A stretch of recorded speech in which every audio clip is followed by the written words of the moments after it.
Hello, my friends. I'm Adrienne Gold Davis, one of your trip leaders for Momentum, and it's an honor and a pleasure to virtually see you once again as we are finishing another week of enriching educational programming. So the times they're challenging still, and the journey ahead of us, it remains unknown.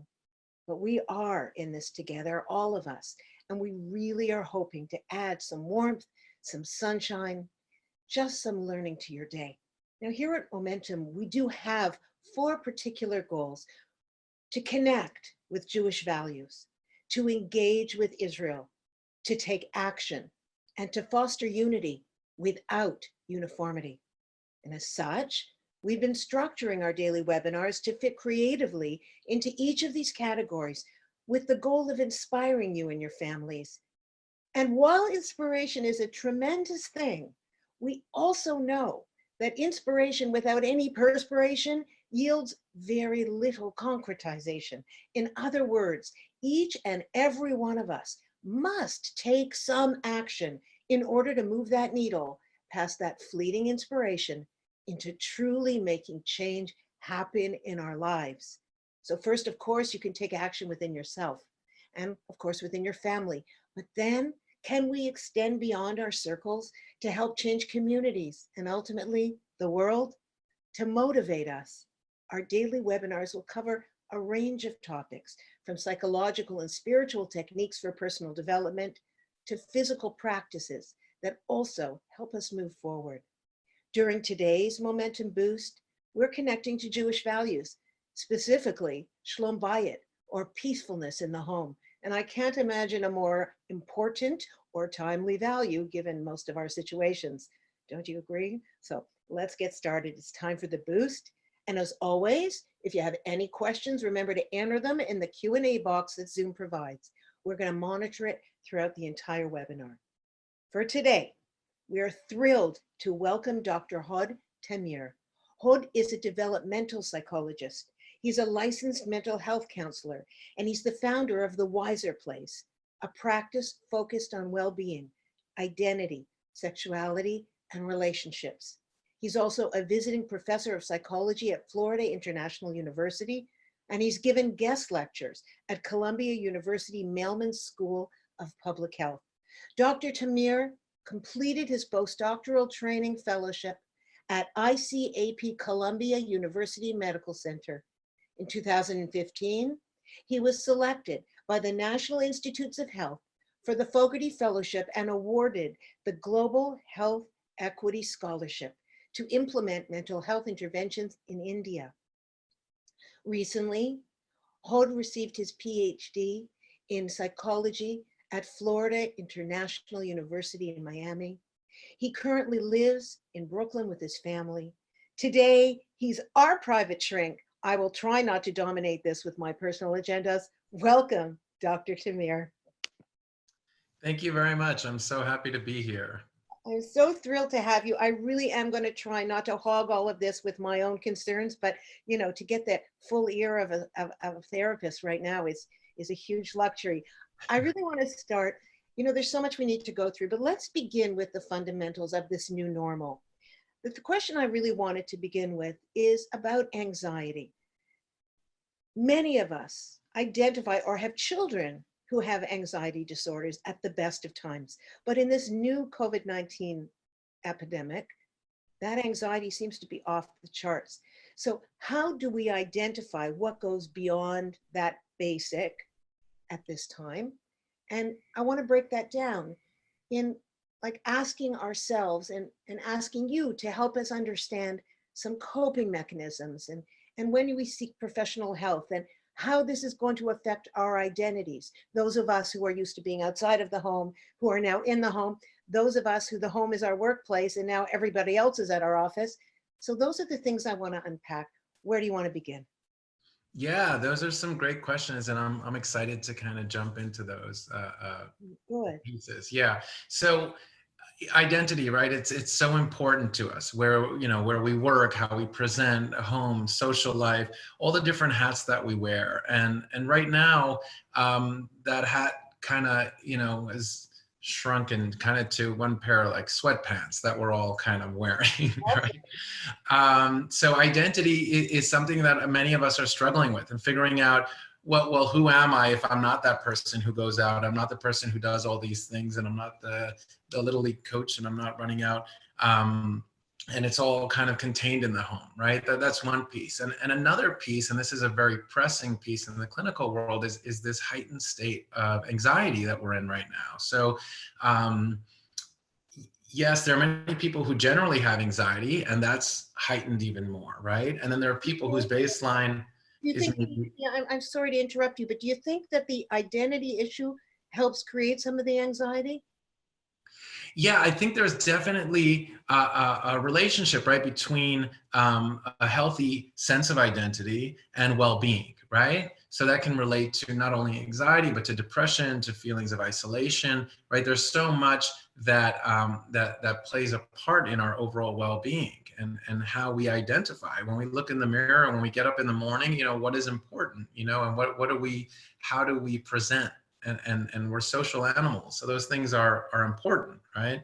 And in terms of anxiety, so even people who don't typically have anxiety or have low baselines of anxiety, right now we're all anxious. You turn on the news, you read the paper, you check your phone. We're just kind of assaulted with negative information and scary stories. So I would say on a whole, we're dealing with global anxiety, and some of it is justified, Right. and some of it is hysteria, and I think it's difficult to disentangle those. It's hard to figure out, like, what should I worry about and what do I need to push away, and am I being realistic or am I being irresponsible, These are the questions, and can you define anxiety first, like really from a clinical perspective?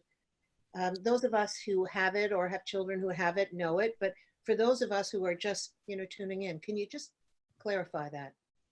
Yeah, I think that's a good question. So anxiety is feeling worry or nervousness or unease, right? And it's usually about an imminent event or something with an uncertain outcome, right? So the key words here are fear and uncertainty, right? So typically, when something, we have fear is a very useful tool that we have, right? It's a helpful, useful tool, and it prevents danger, right? So we need it, right, for self-preservation, and evolutionarily, we've held on to that for good reason. Right. Now, typically, when we have this sensation of fear, right, we think of what possible outcomes are. Now, we can draw on our own experiences, as an intelligent animals, we can draw on other people's experiences or what we've learned about or read about. But then there is a point where we don't have what to draw on, or we're not sure what the outcome might be. Right. And that uncertainty is very frightening, right? And our brain, our prefrontal cortex, doesn't know what to do with that. It's because we can't spin out these like projections of what's expected to happen, right? So in such a case, our prefrontal cortex shuts down, and then we can spiral. This fear can kind of just go for it, right? And think of all of the negative possible outcomes. And we don't know how to ground that. We don't know how to kind of stabilize our mind and our feelings, and we catastrophize, essentially. Okay, so I'm just going to quickly interrupt with somebody's question. They're just coming in fast and furious. What are some of the signs of anxiety? She has a 17-year-old daughter who has told her that every night for the past few weeks she's been having nightmares. And she seems to be doing well with the transition, but now the mother's not so sure. Are nightmares a sign of anxiety, do you think? Oh, absolutely. Yeah, I think that is a very clear sign of anxiety. And our dreams say a lot about what's going on in our minds throughout the day, right? And we have some more freedom in our dreams, right? To let those feelings express themselves or manifest, right? So I don't know how you wouldn't be having bad dreams, right? If all of these messages that we're getting and all this negativity and this fear, we absorb it, and our children absorb it. And I think we might, maybe as we move on, we'll get to that idea of how we care for our family members and look out for our loved ones and make sure that we're being safe and we're being smart, but we're also being careful in what information is shared and how we spin this so that it doesn't make it worse than it is. Okay, so let's look at some coping mechanisms. As a therapist, what advice would you give me and our audience for coping mechanisms to dealing with this angst? Are there any hacks, anything that you can suggest that helps measure this? Absolutely. Yeah. So the good news is that anxiety is well researched and we have some really good tools to deal with it, right? So one thing, and this is like in a pinch, right? It's not a cure, but when we're panicking or when we have a high anxiety, one thing that we can do is distract. So that's a good keyword. So sometimes we feel that avoidance is problematic because we're not dealing with the problem. But in situations of panic, distraction is actually very helpful. And Wow. what it does is it tells our mind, it's kind of, we think of it as like mental real estate. It's like my whole mind can't be consumed with this because I'm going to be distracted with something else. So it could be something basic like tapping my fingers to a rhythm or trying to remember lyrics of a song. It could be something more complex like putting together a puzzle or deep cleaning the bathroom, but some kind of way to have our mind on something else. And that doesn't totally alleviate the anxiety, but it pulls back some control of our mind. Huh. So that's one piece, and it's very helpful.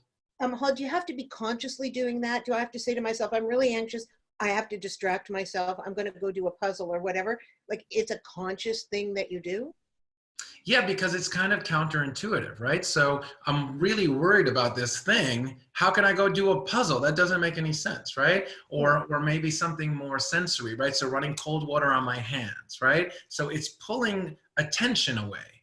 It's Oh, saying I'm not focusing 100% on this fear. I'll put, 60% of my mind is still concerned about it, but I can't only think about it because I have cold water gushing on my hand, or I'm trying to remember the words to that song, so it pulls, it's like a tug of war with how much of this mental headspace do we want to contribute. listen, if I learned one thing today, sorry to reference Passover, Dayenu, just that little hack for me, it's going to be enough. But I'm not going to make it running water over my hands because there's enough running water over my hands these days. We'll do something else, okay? Yeah, that would be a twofer, right? Yeah. Yeah, yeah. Well, as long as there's soap involved. Okay, continue. More hacks, more So ways. another thing is to not to distract, but to constrain. So assigning worry time, right? So instead of saying, I'm not going to think about this, I'm not going to think about it, it's nothing, or I'm totally concerned about this, is to say, okay, I'm going to set aside time, at 8 p.m. till 8:15 that I'm going to focus on whatever it is that's frightening me. And that way, throughout the day, when these fears pop up into our heads, we don't give it the time. We don't say we can speak to our anxiety and say, not now. I'm working, or I'm resting, or I'm doing this thing, and I'll have time for you. I'm not ignoring you. I know that you exist. I'll come to you, and then we have that time that's contained, so it doesn't kind of let it go. And then at 8:15 or 8:30 we stop and we move on. So it gives us a sense of control. One of the issues we have in life today, we're so immersed with technology that we can't escape these things. They're in our phone, they're in our pocket, they're in our ear, they're on our head. Everywhere you look, you kind of have this messaging. So we need to think about that when we kind of control our environment a little more. Okay. So setting a worry time is good, right? So we don't feel like we're not being realistic. We don't feel like we're being irresponsible, but we're also saying like, okay, this is enough. It's like, back in the day, people would sit down at 8 p.m. and listen to the news, and that was their news for the day, right? And now it's like every hour, several times we're updating our news pages and we're reading, and there's not that much news, there's not that much to share, so we find ourselves reading these obscure articles or stories that have nothing to do with us that are just increasing our sense of panic and anxiety. So containing that time in a smaller window would be a good tip. Awesome. Yeah, Anything else?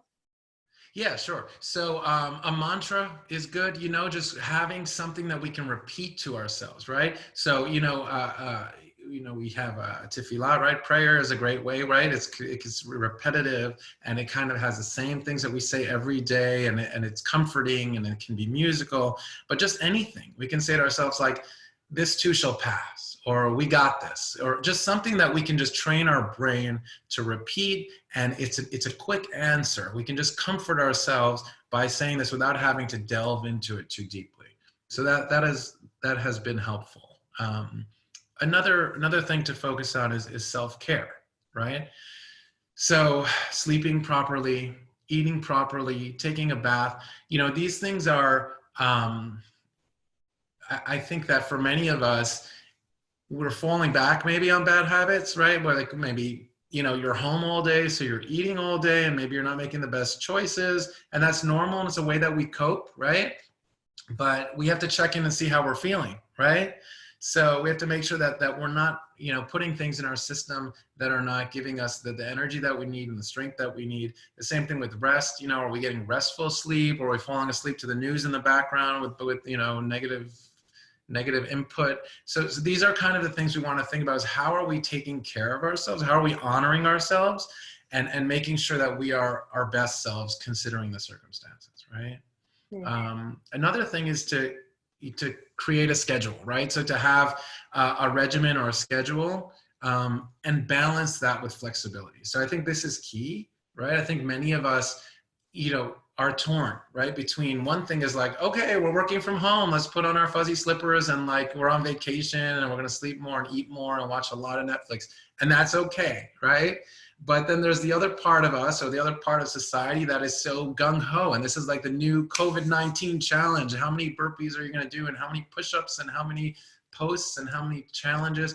And that's good too, but I feel like we each need to find the balance that works for us. And if you want to do a bunch of push-ups, go for it. And if you want to just laze around and you don't have a lot of work to do, that's cool too. And I think that not having Albert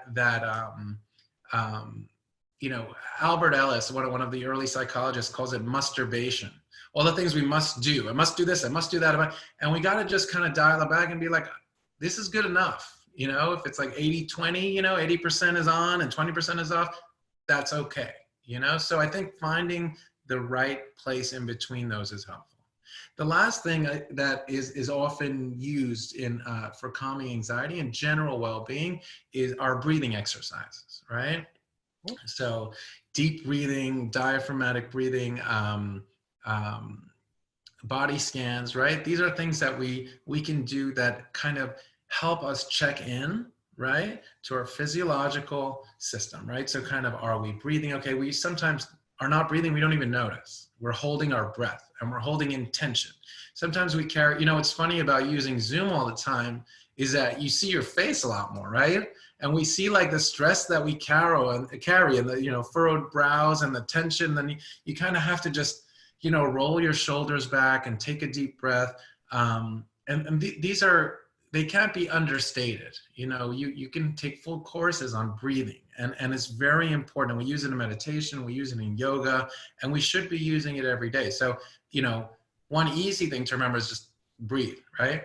But there are other ways to do, right? So if you want to take it a step further, right? So deep breathing, right? So deep breathing through your nose, hold on to it for a few seconds, slow breathing out of your mouth, like a whistle. Yeah. So kind of that gives us a good kind of control, and that rhythm is calming in our body, right? If we have a few extra minutes, we can focus on the air coming in and out of our stomach, right? So one way is to put a hand on our chest and a hand on our stomach. And when we take a deep breath, we should feel more movement in our stomach than in our chest. So when we breathe in and out, our chest shouldn't be moving as much as our stomach. So we're focusing not on our neck muscles, but our stomach. So it's deep breathing. If we want to take it a step further and do a body scan, this is a wonderful experience. You can look it up on YouTube, but I can take you through a short walkthrough, right? And the idea is to go through the whole body, right? So from head to toe, while breathing deeply, and think about each body part. And you can wiggle it or move it or just focus on it. And we think about bringing oxygen and blood flow to that area. and at the same time loosening our muscles, right? So let's say we're thinking of our hand, so we can clench our hand and loosen our hand, but we kind of let the tension out. So by bringing our awareness to that area, we can let that tension release, right? The same thing we often carry up in our shoulders, in our back, in our legs. We have to think about our whole body. We go through from your toes. You can close your eyes and breathe deeply. Think about your toes, wiggle them around while you're breathing, and move up throughout your whole body until you get to the crown of your head. And at that point, maybe it could be a 3 to 5 minute exercise that can really feel rejuvenating. So those are some good tips. Yeah. I want to ask you, is that a form of distraction as well in some ways, given what you said earlier? Yeah, so that's a good question. So that falls into the category of mindfulness, right? So it's not so much distracting from our anxiety, but it does have a similar effect in the sense that we are focusing on this one thing and we're not letting the background noise take over. Yeah, yeah. So it does have that similar purpose. Yeah. Is it okay if I ask you an audience question right now? Yeah, sure. Okay, I'm going to give you one. My father died at the beginning of March. My daughter is anxious that my mother, her grandmother, isn't taking this seriously. She still has her housekeeper coming. She's going out to the bank, the grocery. What can I say to help my daughter deal with her feelings? Yeah, yeah, that's a good question. That's something that I hear a lot, right? And it depends. People living in different states, right, or different countries have very different attitudes towards what's going on. So in New York, people have come to realize, how serious it is. Unfortunately, since it's spread so much, right? But I have friends in California that are much more seemingly like cavalier. They're careful. They wash their hands a little more, but they're still running around, doing their errands. And it's a difficult thing to balance because people are autonomous and they're going to live their own lives and we can't control that, right? But at the same time, with loved ones, right, we want to make sure that we are looking out for them and giving them this message that we want them to be safe. So I would emphasize with my daughter, I would emphasize the things that grandma is doing, right? Maybe she's washing her hands more, she's being more careful. But I wouldn't, I wouldn't dwell on what she's not doing, and I don't know that we can control it. I think that we can share and we can say, stay safe and be careful. But it's a little bit of a sensitive subject because everyone's reacting differently. Yeah. And speaking of our loved ones, how do we look out for our loved ones? Those that we are confined with all day, even those obviously like this child and her grandparents who are outside of the nest. How do we watch out and create peace in our own homes? During times of all of us dealing differently with anxiety, not to mention potential grieving as well, which is a whole other topic. Yeah, that's a great question, right? So how do we look out for each other? So I think that we often go right into crisis mode, right? I mean, especially in a time like this, and is justified. We go into making sure that everyone's covered, everyone's okay. All the kids have their little schools set up, and food is in the stocked, and we're safe, and we're very fortunate, to have these things in place. But I would push a little more and think, instead of only letting ourselves live in crisis mode, is to try to check into the things that are just the everyday things, right? So there are a bunch of 8th graders and 12th graders and college seniors who aren't going to have graduations, right? Or they're going to have it on Zoom, or kids who are having birthdays, at home alone. And these are things that are, in the broader scheme of things, they're trivial, they're not life or death, but they're still very important, right? So to just take the time and recognize those things and honor those things, I think we can't replicate them. We're not going to change the course of how these things are going to play out. But I think that opening the dialogue of being able to talk about it, I think is important. And the way we address these things, or the openness that we have in talking about it, I think makes all the difference in how we recover and how we remember it and how we look back on it. So instead of having to deal with PTSD, down the road, we can process in real time. And I think that that's a delicate balance, especially when you're dealing with younger people or vulnerable people, where you want to be open and you want to share, but we also don't have the answers, and we are in a situation that's scary. So thinking about how we share those things and how much we share, I think that kids right now are exposed to way too much, that we should tell them the important stuff, and we should make sure they feel safe and secure, and that's it. But the way that, headlines and newscasts, it sounds very frightening. So looking out for the big things as well as the little things, I think, is an important thing to keep in mind. You said early on that anxiety is fear about what might end up happening, right? It's the anticipation of an outcome or not having any control over an outcome. So is grief, by extension, the legitimate feeling you have when the outcome is what you were afraid of? We have people in the world right now who are dealing with great grief. Yeah.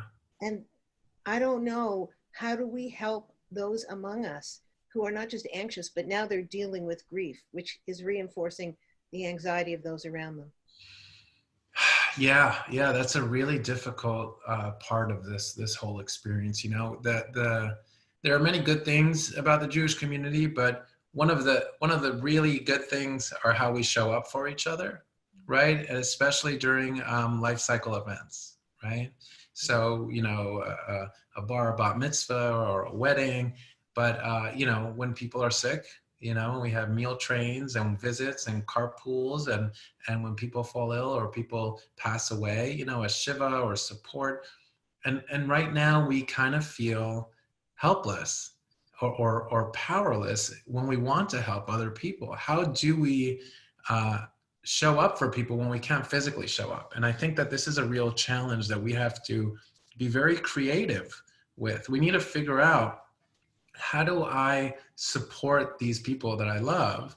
Or how do I deal with grief, right? In a way that we're not used to. How do we show up when we can't actually show up and knock on the door? So, if it's a matter of writing a letter or a video call or sending a food basket, like, we need to figure out ways to be there for each other. We can't let this, okay, we're not going to show up physically, but everything else we can do, right? So, or maybe we need to do more so, so we need to take that extra time to reach out to people. I mean, besides for loss, and death, we're dealing with isolation and loneliness. Many people are stuck alone, especially the older population. So, we're coming into Passover, and this is a time when people gather and get together, and it's exciting and fun and intergenerational. And right now things are much more separated, and I think that an important thing that we can do is make sure that we don't just write off, like, oh, we can't be together, then I'll see you in a few months, where it's more that we actually are making an effort to be there for each other in more innovative ways. So you're talking about physical distancing, not social distancing. Right, precisely. Yeah, that's a great way to put it. I want to ask you two more things. First, I want to ask permission to ask you one more question. And then I'm going to ask you to just quickly review what you did at the beginning, some of those hacks for dealing with anxiety. So the final question, unfortunately for today, and there's so many of them, is how should we get rid of the anxiety while we go out for essentials? I have terrible anxiety while I'm there. I sometimes hyperventilate. Yeah, that's more and more common, right? We're trying to avoid any kind of virus or infection, and we're staying away. And when we feel safe at home, right? But when we go out, we actually have these concerns, right? So there's a great video going around from a doctor from Cornell. He works in the ER, and he talks about it. And I can share it with you if you want to link it. But there are many videos going around. But we want to wash our hands with soap often, and we don't want to touch our face. And as long as we're not in contact, we're not touching, and we're not very close with other people, even if, who have the virus, we should be fine. So I feel like maybe we need to be careful and mindful and keep social distance, right? In that way, that physical distance, If it makes you comfortable, wear gloves and a mask, that's fine. More and more people are doing that. But then we have to learn, and this is with anxiety, that worry time, right? It's like, I'm going to do this thing and I'm choosing not to worry about it because I need milk. So I'm going to go do that thing. And if I need to panic about it or I need to worry, I'm going to set time for it. And then I'm going to let go of it. And we need to kind of negotiate in that way where we permit a certain level, a measure of concern or anxiety, but we turn on that part of our brain, that rational part that says, I'm putting these measures in place. It seems safe and okay to do this. I'm taking extra precaution, and now I need to kind of just assume the best. It's an excellent answer. And just finally, review those ideas you gave us at the beginning. Yeah. So we spoke about distraction, right? So putting our mind somewhere else so that we can't become consumed with our fear. Setting worry time, so validating those fears that we have, but containing it in a smaller window. We spoke about a mantra or something to tell ourselves, to just kind of like a cue to kind of remember that things will be okay, to focus on self-care, not to neglect ourselves, to set a schedule that's flexible, right? So to try to be productive, but not to overwhelm ourselves with new goals. And then we spoke about breathing, right? So deep breathing, diaphragmatic breathing, body scans, that kind of mindfulness. Yeah.